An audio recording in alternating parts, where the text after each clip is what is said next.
कल्पना करें, अगर हम आपसे कहें कि हवा के बिना आपको कुछ देर रहना पड़े तो आप कितनी देर रह सकते हैं? शायद कुछ मिनट।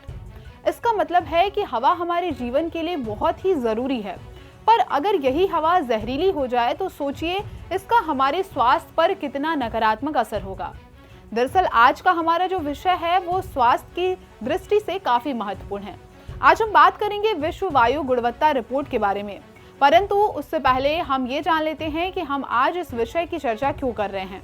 हाल ही में स्विस संगठन द्वारा जारी की गई विश्व वायु गुणवत्ता रिपोर्ट 2023 के अनुसार दिल्ली को सबसे खराब वायु गुणवत्ता वाली राजधानी के रूप में पहचाना गया है, जबकि बिहार का बेगूसराय दुनिया के सबसे प्रदूषित शहर के रूप में सामने आया है। इस रिपोर्ट के अनुसार राष्ट्रीय राजधानी को 2018 से लगातार 4 बार दुनिया की सबसे प्रदूषित राजधानी का दर्जा दिया गया है।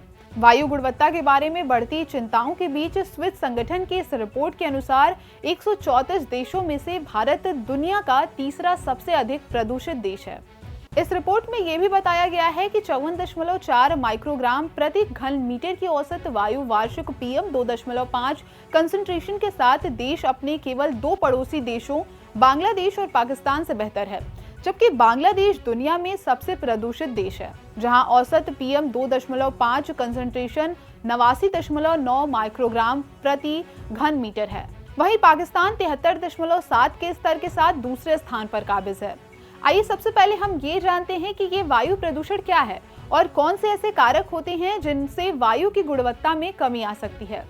वायु प्रदूषण का तात्पर्य हवा में किसी भी अनवांछित परिवर्तन से है। ये हानिकारक गैसों, धूल और धुएं द्वारा वायु का प्रदूषण है, जो पौधों, जानवरों और मनुष्यों को काफी प्रभावित करता है। अधिकांश वायु प्रदूषण जीवाश्म ईंधन के अधूरे दहन से निकलने वाली कार्बन मोनोऑक्साइड के कारण भी होता है। वहीं औद्योगिक उत्सर्जन, वाहनों से निकलने वाली गैसें और पार्टिकुलेट मैटर भी हवा की गुणवत्ता को नकारात्मक रूप से प्रभावित करती है। अब हमारे लिए ये भी जान लेना जरूरी है कि पार्टिकुलेट मैटर 2.5 होता क्या है। दरअसल PM 2.5 का आशय उन कणों या छोटी बूंदों से है जिसका व्यास 2.5 माइक्रोमीटर या उससे भी कम का होता है। इन कणों का आकार इतना छोटा होता है कि इन्हें केवल इलेक्ट्रॉन माइक्रोस्कोप की सहायता से ही देखा जा सकता है।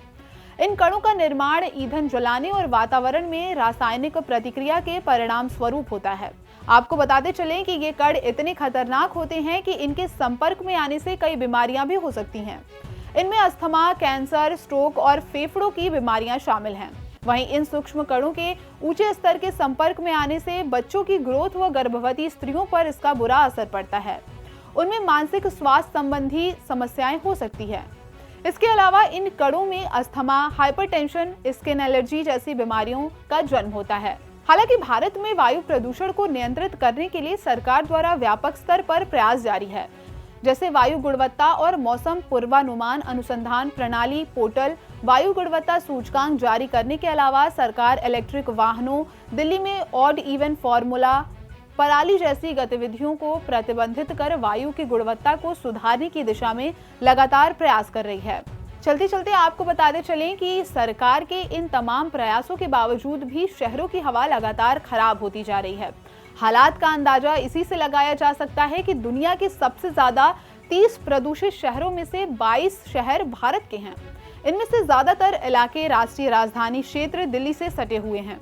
इस खतरनाक स्थिति से निपटना हम सभी के लिए एक चुनौती है।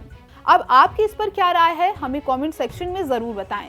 तो आज के इस कार्यक्रम में बस इतना ही। मिलते हैं कुछ नई जानकारियों के साथ, तब तक मुझे दीजिए इजाजत। नमस्कार।